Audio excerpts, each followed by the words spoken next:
everybody, welcome back inside the stash. A few things that have popped in. Just had a recent shipment from Japan, so we want to cover that real quick before I put it away, because it's sort of in the way where it's sitting right now.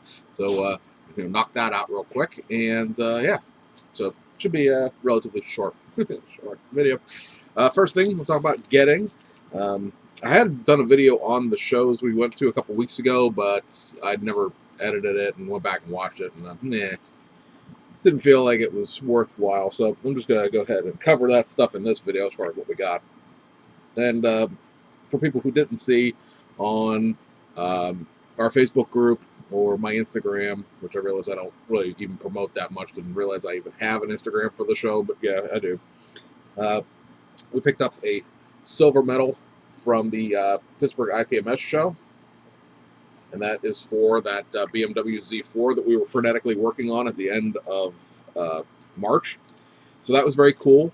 Last time I put a car into that contest was the McLaren 12C GT3 car, and I got a bronze for that at that show. And then that car went on to pick up a second and a class win, at least. I think that's all that it did, because my GT3 cars, and this is probably the same for anybody who builds those type of cars, really don't do particularly well if you leave them in a competition class, because they're curbside, and of course there is a certain amount of realization to the stereotype that, you know, they want gassers and dragsters and things like that, or NASCAR, anything America.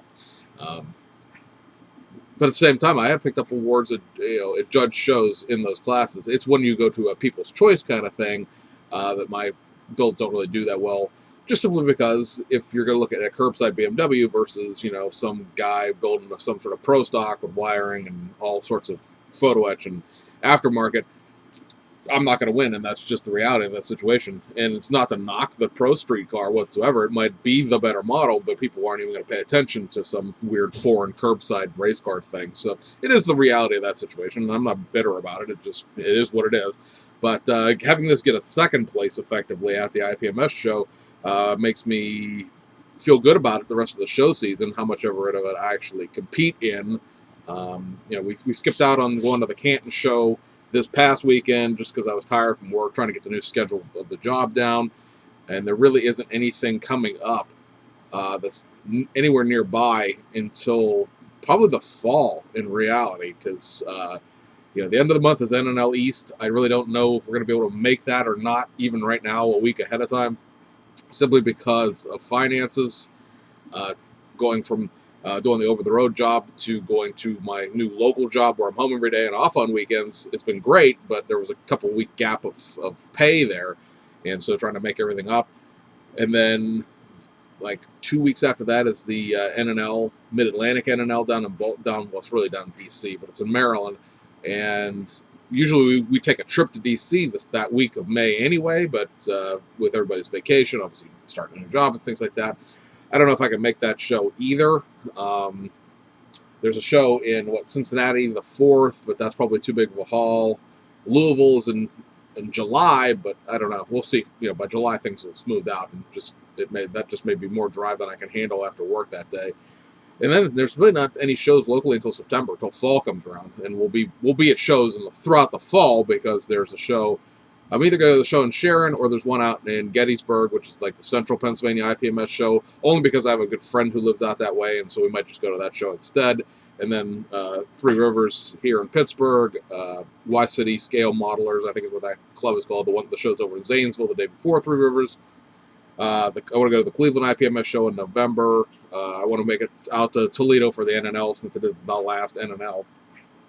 And so it is what it is in that sense. While we were at that IPMS show, I entered the raffle, and they had it split up into like two categories.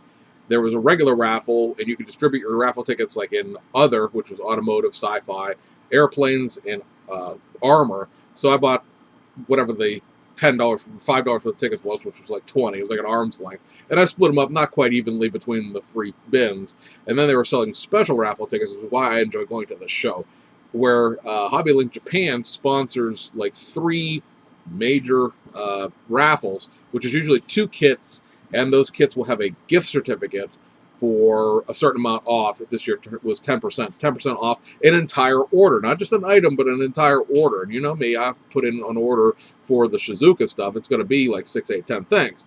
So, you know, I was really interested in trying to get one of those, and for $5, you got 2 tickets. So on the regular raffle, I ironically ended up winning one of the aircraft raffle, and I thought, you know, plane. You know, I haven't built a plane since I was a little kid.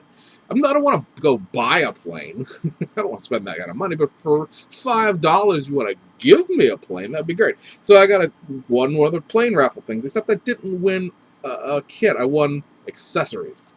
So this raffle ticket got me these wheels for a 1/48 scale F-22 Raptor, and these decals for a 1/48 scale 810 Warthog. Now, when I went online to see what these were worth, just in case I wanted to sell them, and I don't want to gouge anybody. I only paid $5 for, basically. I found that this res kit place, which is in the Ukraine, apparently all of the resin in Ukraine right now, makes replacement wheels for the 810 Thunderbolt in 1/48 scale. So I don't know if the club happened to actually have, like matching things. Like maybe there were decals for the F-22 and wheels for the F-22, decals for the 810, wheels for the 810. Yeah, I have accessories to 2 1/48 scale airplanes. If I was going to do anything with these, which I'm still not positively sure I will, I might build the 810 Warthog, because I like the 810. The 810's, brat life and all that. It's just such a cool airplane. Although I'm not sure that I really want to start off my airplane building career by doing a Forest model camo, but I do have 2 airbrushes. The F-22 can go fly off as far as I'm concerned. But yeah, got those. It was a weird thing. I was kind of hoping for a plane kit just to have, a plane kit, I got to build it. But no, I got weird accessories instead. So the major raffles were broken up into a sci-fi, which was like the Mobius new Star Trek model, and something else. 2 airplanes. One was a 132nd Trumpeter, Dauntless, I think it was. Might have been Corsair.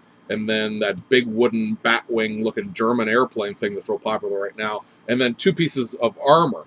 And I put it in the armor one, just figuring that I really wasn't interested in both of the airplane kits. I wasn't going to do anything with the Star Trek and sci-fi kits other than maybe sell them.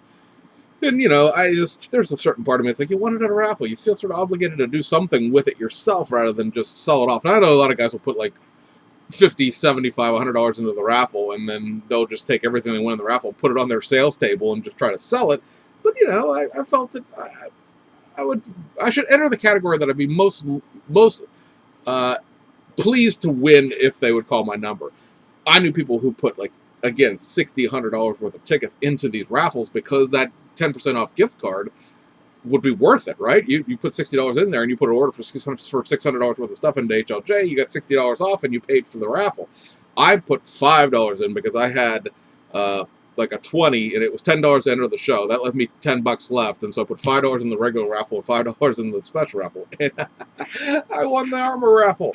So with the armor kits came this Asuka, old Tasca, but the Asuka, what is this, a 1/35 scale U.S. medium tank M4A3 Sherman 75mm gun, lake type Cougar. Rawr. Yeah, so it's a pretty nice little kit. I have one other Asuka kit, and it's that Bantam reconnaissance Jeep, the Bantam Jeeps we built here in Pennsylvania before they were taken over by Willys and Ford. And this seems like a nice little kit, for what it is. I mean, I couldn't tell you if it's right, wrong, or otherwise. And then I also won with it, because remember, it was 2 kits. This Tamiya kit, which is the Japanese Ground Defense Force Type 90 tank, and this little Type 73 light truck. The little Jeep here is actually a fine molds kit that is packaged with this. And they have coordinated the decals so that you can build both of these from the Fuji Tank School, which is in Shizuoka, which makes sense of why this stuff was done, because obviously Shizuoka is where Tamiya and fine molds and all of the other Japanese kit manufacturers are. And so I'm thinking with a tank school, maybe a little mud, maybe, and that's pretty much it. Like, there's not going to be battle damage. It's not going to be weathered. It's going to be all new stuff. Granted for the period of time, but it seems to be a nice little kit. I mean, it's a Tamiya kit, so you can't really go too terribly wrong with that. This is the Jeep kit. There's no, you gotta find out how to paint plastic tires and make them look realistic. I know that's a thing that military modelers do constantly. And then, of course, in here, let me get this, pull an instruction sheet out so I can block off the number so none of you steal my gift certificate number.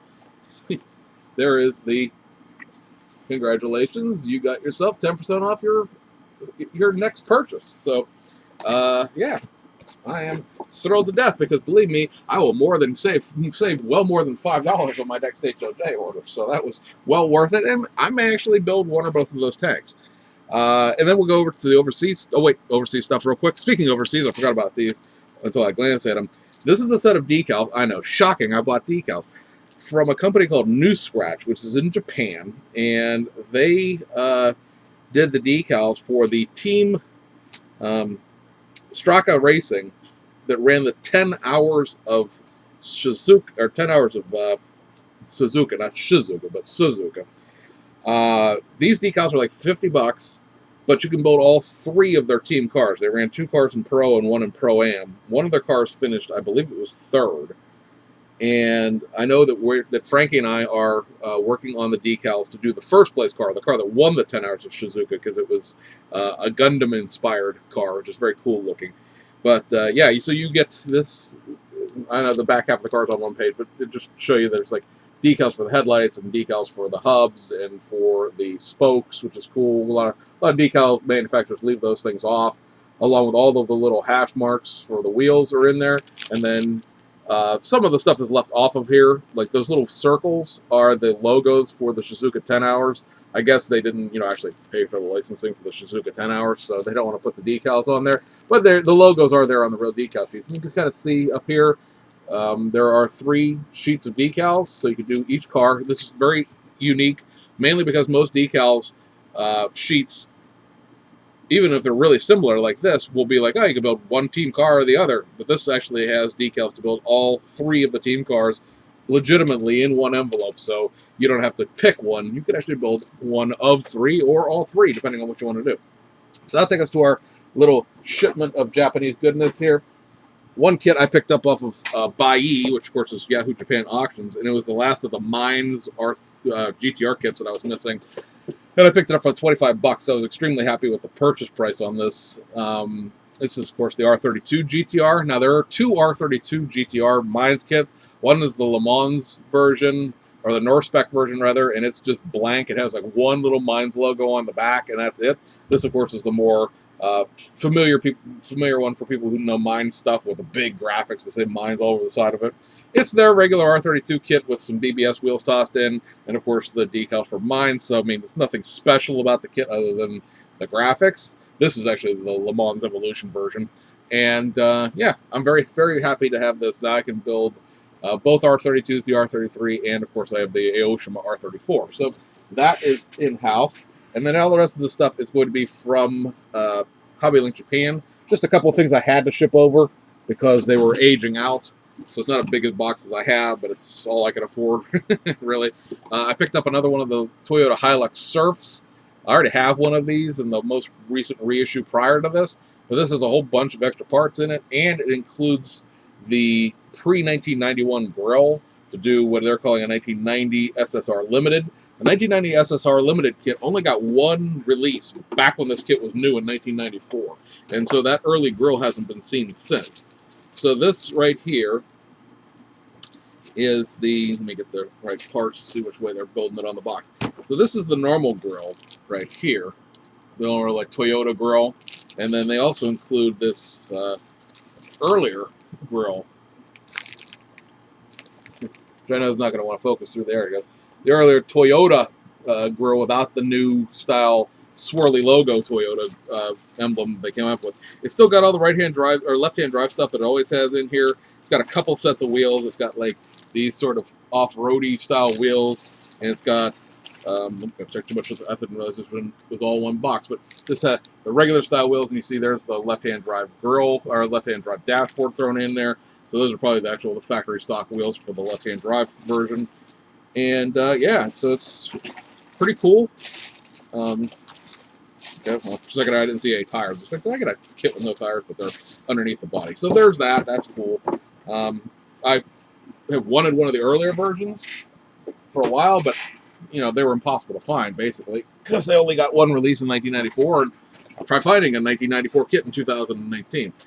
Next up, we got the Kishi STP Civic here, the team, what is it, the Kunamitsu team car. This car looks a little bit like Richard Petty's car, if he drove a Honda in Japan.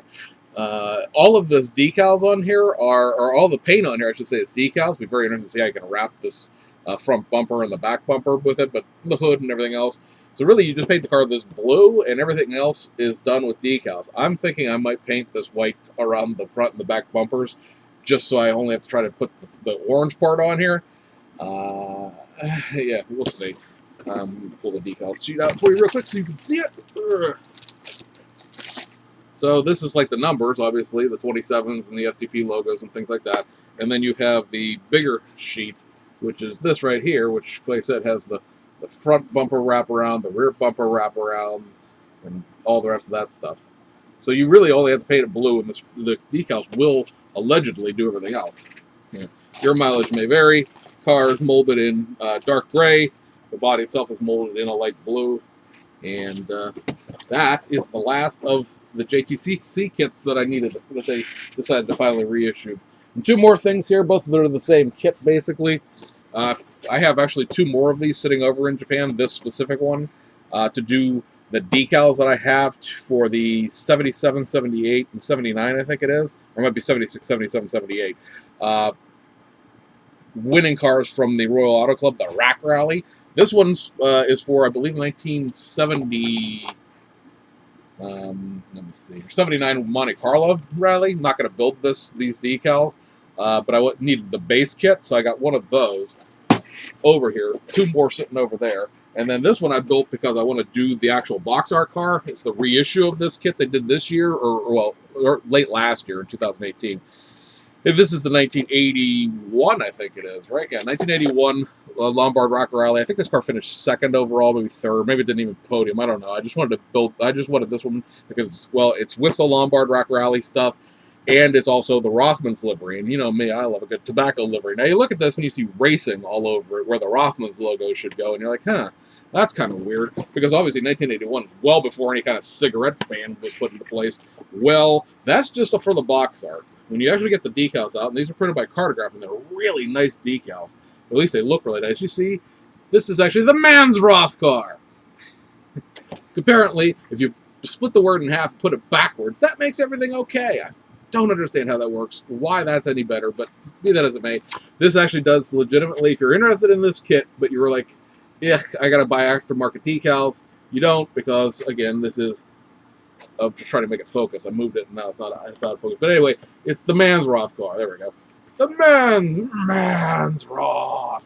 All the rest of this, you paint the car white, the decals, do everything else. These are really sharply registered decals. They're fantastic. And there's actually this tiny little Rothmans logo. I don't know how that's going to show up. It's actually gold foil in the globe thing here. So it is exceptionally nice decals.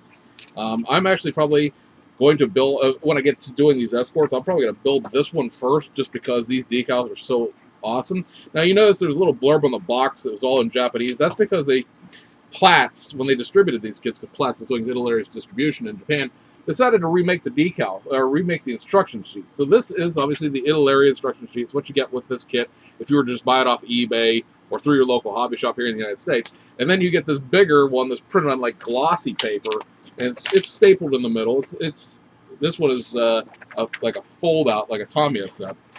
This one's stapled in the middle, and it's much, much larger. It also has color call-outs that, granted, this is all in Japanese, but this stuff here with the X's here is obviously the conversion from Italary's acrylic colors, which is what they give you in their own instruction sheet, to Tamiya paint. There's also Mr. Color, Mr. Hobby paint call-outs in there too, so if you add those paints, you have conversion charts. There's nothing like specifically wild about the color call-outs anyway. It's flat black, gunmetal, aluminum, gloss silver, light blue, what they're calling flat rust, which is a weird term. Gloss white, flat rubber, flat medium gray, gloss orange, gloss red. Gloss orange, gloss red are for the taillights, so really it's really clear orange and clear red, but be that as it may. I know these kits aren't like the most fantastical things in the world to build, and I'm probably going to regret trying to build 4 of them, but I knew by looking around that the Rothmans livery was really in here, so that's why I went ahead and picked it up. But the decals in here are just really, really nice. It's just, there's a certain thing about getting really high quality decals when you were just hoping for nice decals that makes you excited about a kit. So what's very ironic, last thing about this, is all these racing words that are on here. There's no racing on these decal sheets. It's clear, it's just there to sort of give you a hint as to what this really is, but it's all Rothmans all the time in there. You couldn't build it non-tobacco even if you wanted to. So I've had a couple friends say that I should leave the word backwards and build it as the Mansroth car and see if anybody even notices. I can't say that I'm going to build a fifth one just to build a gag car, but that's kind of funny. So if anybody wants to do that, you're welcome. There's an idea for it. Anyway, guys, I think that's about it for this video. I hope you enjoyed it. I can see a few things there, and we'll see you guys on the other side.